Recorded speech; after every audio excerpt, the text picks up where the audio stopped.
നമസ്കാരം. മല്ലു ഫുട്ബോളിന്റെ മറ്റൊരു വീഡിയോയിലേക്ക് എല്ലാവർക്കും സ്വാഗതം. അപ്പൊ നമ്മൾ ഇന്ന് ഡിസ്കസ് ചെയ്യാൻ പോകുന്നത് ബാഴ്സലോണ ഇന്റർ മിലാൻ മത്സരത്തെ കുറിച്ചാണ്. വളരെ കോൺട്രാസ്റ്റിംഗ് ആയിട്ടുള്ള ഒരു മാച്ചാണ് നമ്മൾ ഇന്ന് കണ്ടത്.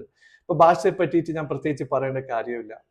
അറ്റാക്കിംഗ് ഫുട്ബോൾ പൊസിഷൻ കൺട്രോൾ ചെയ്തുകൊണ്ട് ഒരുപാട് പാസ് ഒക്കെ കൊടുത്തിട്ട് ഒരു പെർഫോമൻസ് ബാഴ്സ കൊണ്ടുവന്നപ്പോൾ ഡിഫെൻസീവ്ലി എങ്ങനെ ടീമിനെ സെറ്റപ്പ് ചെയ്യാമെന്നും സെറ്റ് പീസിലൂടെയും കൗണ്ടറിലൂടെയും എങ്ങനെ ഗോൾ അടിക്കാമെന്നും ഇന്റർ മിലാന് ഒരിക്കൽ കൂടി കാണിച്ചു തന്നു.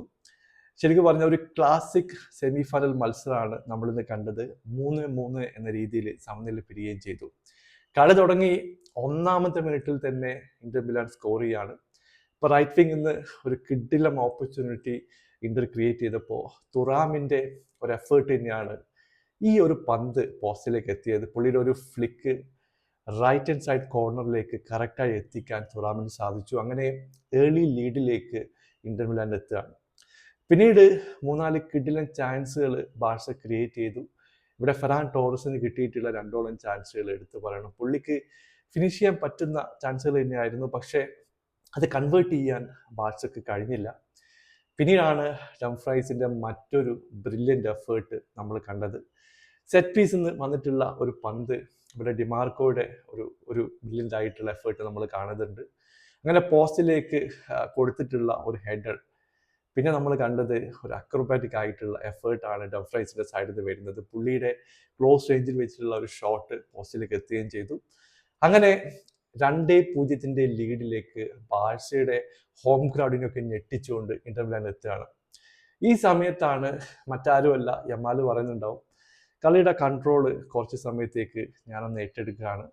ഇൻഡിവിജ്വലി ബ്രില്യൻ്റ് ആയിട്ടുള്ള ഒരു എഫേർട്ടാണ് പിന്നെ യമാലിന്റെ സൈഡിൽ നിന്ന് നമ്മൾ കണ്ടത്. റൈറ്റ് വിങ്ങിലൂടെ ഒരു പന്തുമായിട്ട് വരുന്നു. 3-4 പേരെ ശരിക്കും പറഞ്ഞാൽ ഡാൻസ് ചെയ്തുകൊണ്ട് ഡ്രിബിൾ ചെയ്ത് യമാൽ മുമ്പോട്ട് പോയി ലെഫ്റ്റ് ഫൂട്ടിൽ വെച്ചിട്ട് ഒരു കേളിംഗ് എഫേർട്ട് വരികയാണ്.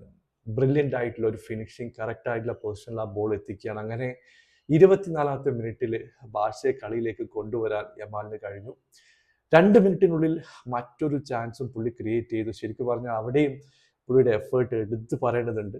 പക്ഷേ സോമർ എങ്ങനെയൊക്കെയോ ഈ ബോൾ ടച്ച് ചെയ്ത് ക്രോസ് ബാറിലേക്ക് തള്ളിവിട്ടു. ഇല്ലെങ്കിൽ അതും ഗോളിലേക്ക് പോകേണ്ട ഒരു ഓപ്പർച്യൂണിറ്റി തന്നെയായിരുന്നു.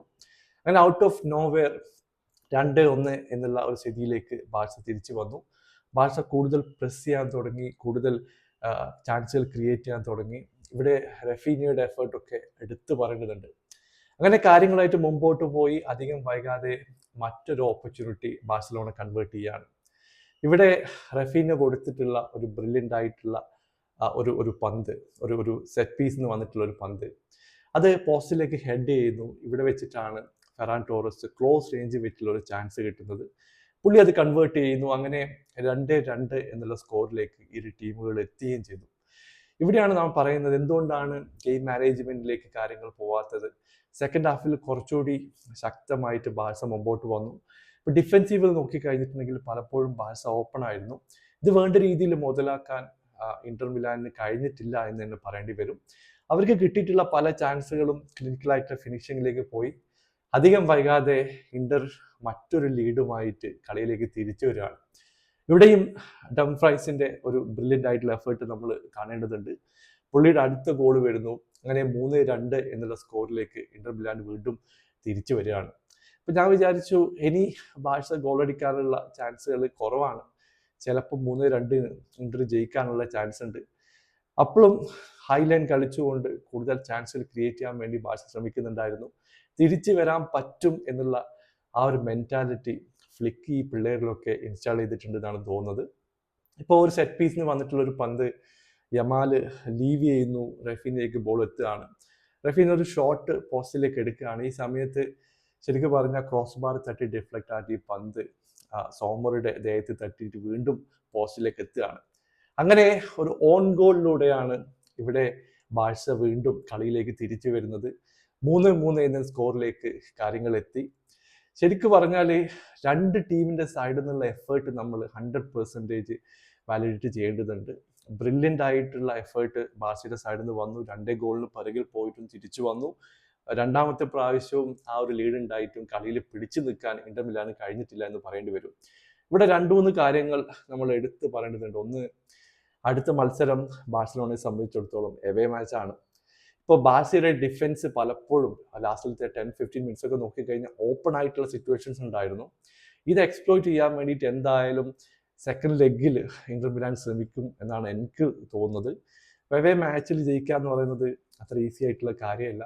അപ്പോൾ ഇന്റർ ഇപ്പം തന്നെ കാണിച്ചു തന്നു അവർക്ക് ബാഴ്സലോണക്കെതിരെ സ്കോർ ചെയ്യാൻ പറ്റുന്നുള്ളത്. എന്തായാലും വളരെ ടൈറ്റ് ആയിട്ടുള്ള ഒരു മാച്ചാണ് സെക്കൻഡ് ലെഗിൽ വരാൻ പോകുന്നത്.